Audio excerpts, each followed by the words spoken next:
Against Blood Spinner Zorath. Generally control strategy. This hand's just not keepable. If we had one Blood Shard, we'd snap it off, but just like double Wild and then a bunch of cards I can't cast aside from a Howling Brave is not particularly great.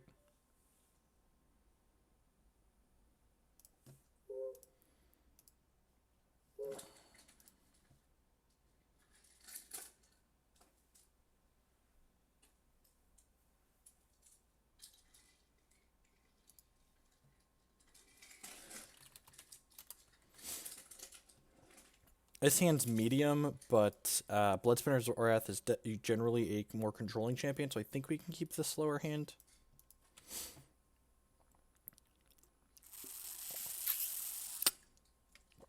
No, I actually think this hand is better in this matchup.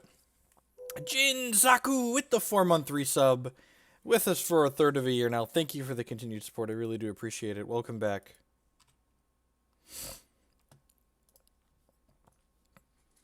Keebs, the reason I don't do nearly as much Magic content as these other games is because I find these games far more interesting than Magic recently. Magic's design team has been less than stellar in the last couple of years. At least they're admitting that their design team is less than stellar now and trying to fix their mistakes by like banning some stuff. You know. At least they were like, you know, their bans yesterday were basically an admission of, hey, our design team failed at designing a reasonable standard format, and this is our attempt to fix it so it is a reasonable standard format so people enjoy playing again.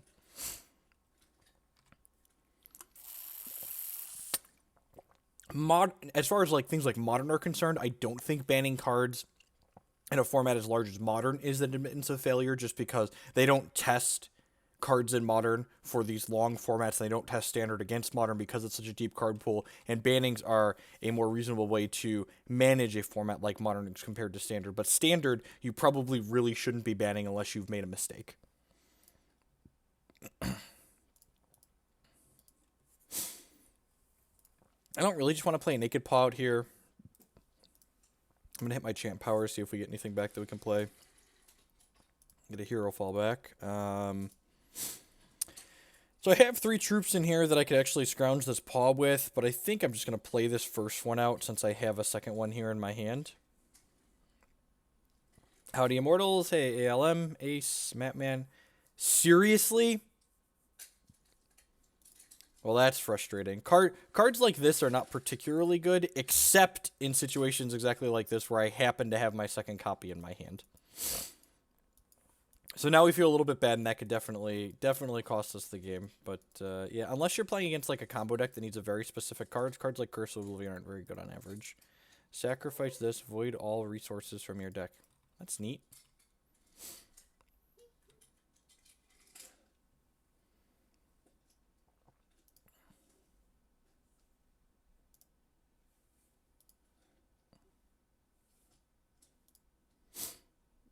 Reasonable arguments, I guess. Yeah, a lot of people that like have a giant hard-on for the Magic's design teams are better than everyone else really haven't given other games a real chance, I feel like. And I guess to be fair, I should be happy Magic's design teams haven't been stellar, because had their design teams been great, I probably never would have given Hex or, you know, Pokemon a try, and I've really been enjoying Pokemon and Hex.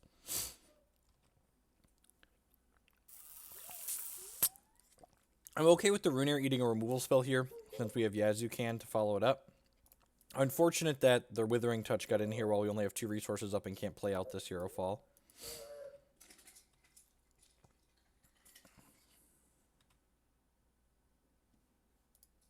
Alright, so just going to crack him for 4 here. I wonder if he's blocking. No attack means they should block. Okay, didn't attack, didn't block. Interesting decision. Go ahead and play Yazukan out here and pass the turn.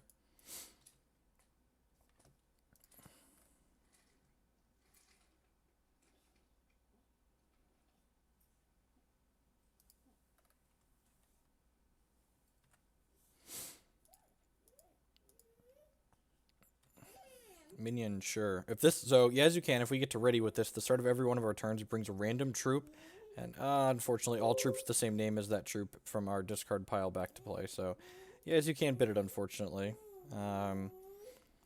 I think I'm actually going to Herofall this guy because I really don't want them to void all resources from their deck, I don't think. Although I guess I have some time. So I'm going to hold this in case they play a discard spell. There you go. I'll save you the trouble. I gave you a reasonable, I don't expect what you want from me, Keebs. Goodbye.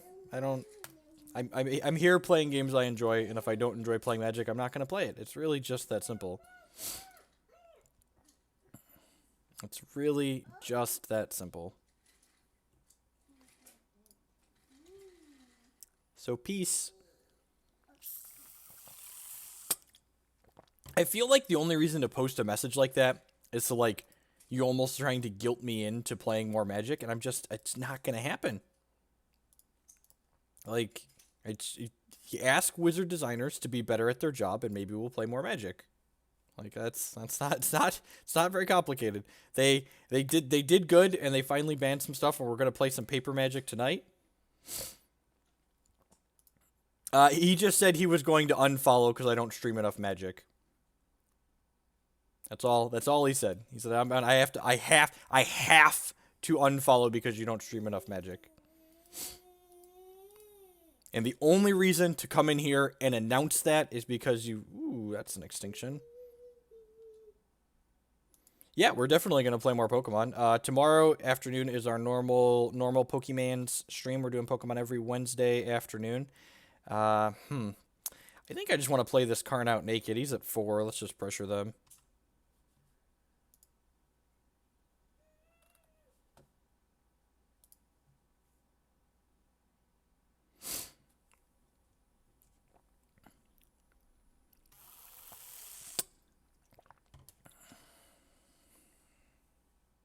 Alright, I got an Uruunaz.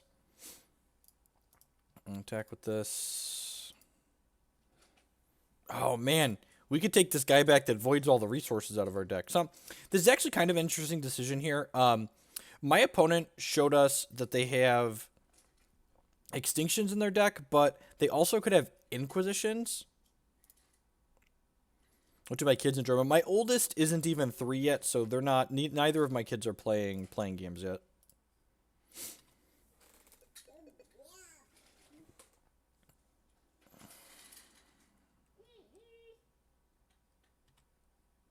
It's funny that he was complaining that we don't do enough Magic content literally the day that we're going to be returning to doing more Magic content.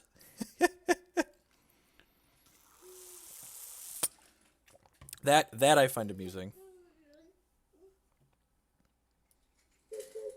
If you click on the MTG decks link below the stream, I've started populating some of the Magic decks there that I intend to play tonight. I'm actually going to bring in the Steel Intels. I want to diversify my threats a little bit against his silly Void card, I think. So I'm going to cut down to 3 ofs on some of these. I'm going to leave unblockable in the Rune Hierophant, but I'm going to change the Major Gem to deploy, make a troop. It's a little bit better in the grindy matchups. I probably wouldn't mind an Inquisition or 2. Rockcast might be a little bit better. We really didn't have too many early threats. I'm going to bring in the Inquisitions and see how that feels. Let's give this a go. Our opponent's not really playing a meta deck, so just kind of spitballing on what we're doing here exactly.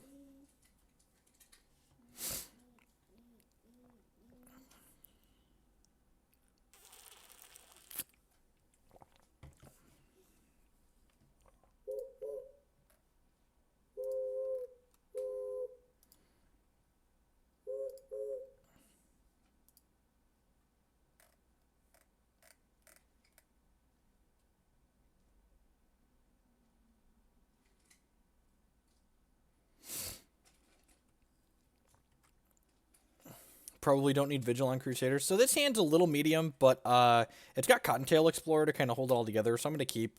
We got a lot of blood sources. So I like Vigilance on the Crusaders. Yeah, they could have flying troops. It's just like, when in doubt, leave Steadfast on the Crusaders is basically my rule of thumb.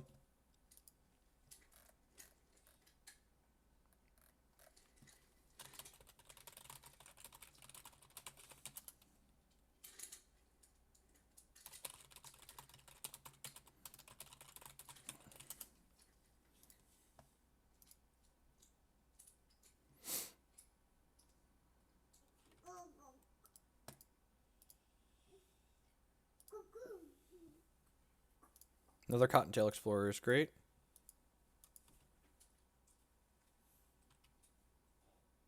Yep. Hey, cruising in. Cottontail. Go, Gadget Cottontail, indeed.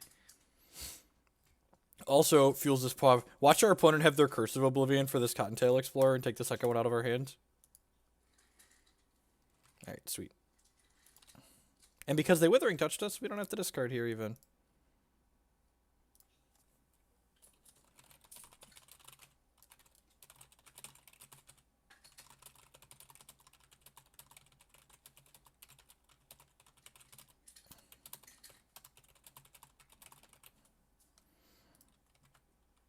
Other Withering Touch, sure.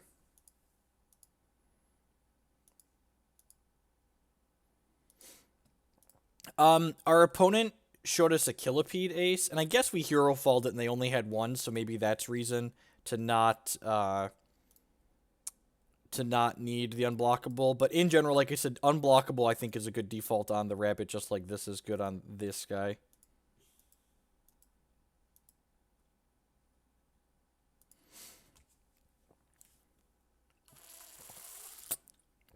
People complaining about the format being stale are mostly just looking for something to complain about. Marty making it rain!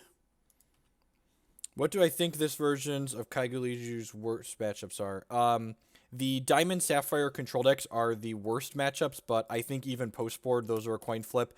The way we have the deck configured right now, we're pretty, like the gem sockets especially, we're pretty slanted towards beating the Wild and Ruby decks game one. So the other more removal-heavy decks can be kind of rough matchups game one, but I think our post-board God bless it. But I think our post-board configurations are more than reasonable for those type of matchups. We got an Inquisition back here, so we can go ahead and we can't play that out because we are short a Blood Shard. That's awkward.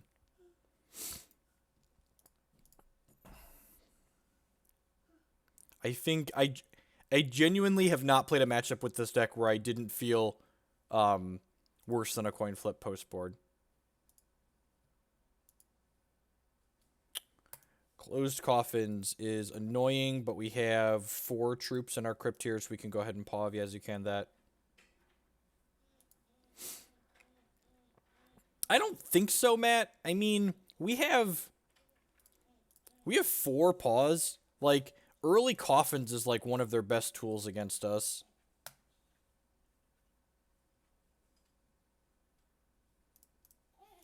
Just get that out of here. Coffins is one of the cards that's harder for us to beat, and if Coffins was more represented in the format, I'd put like a Grove Warden or something, or if decks like what my opponent's playing were more represented in the format, we'd play some amount of Grove Warden probably, but like 4 Paw of Yazukan really makes it so there isn't a problem you can't solve.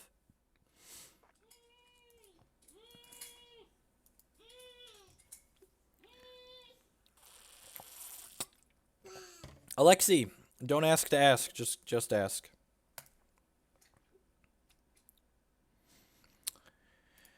So my opponent doesn't get a random troop when this comes into play because he doesn't have a wild threshold. Still can't Inquisition. I'm just going to go ahead and Carnasaurus and kill this rabbit. Yep, alright, got that one. Up to gold 2. 6,000 gold. Keep on, keep it on. Like I said, I would not be surprised if I'll not be surprised if we're no, I'm not even surprised. We are definitely behind the way the deck is configured game one against decks that have heavy removal and sweepers, Clash of Steels, Extinctions.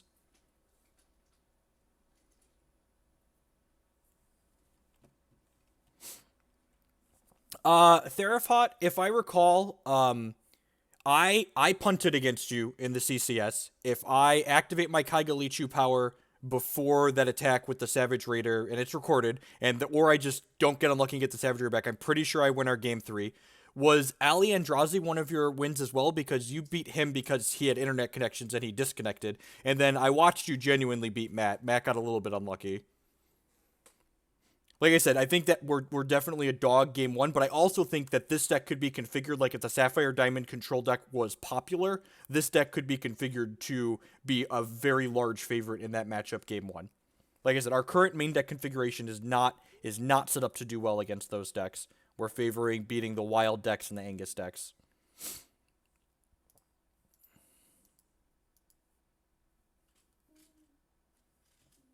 Congrats on the top 8, by the way. That was an excellent draw. We can go ahead and play our Howling Brave on one.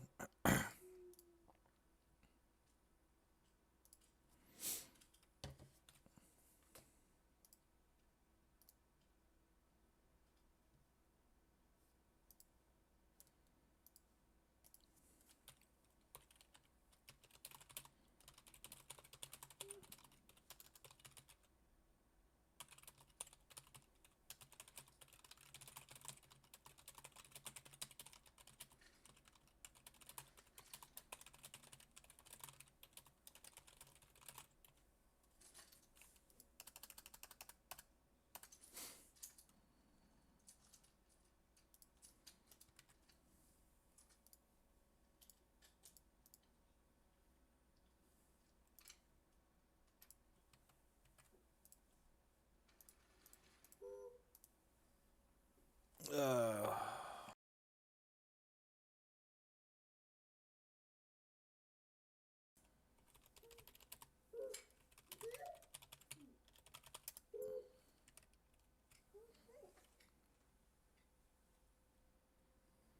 Hold on one moment, Mike.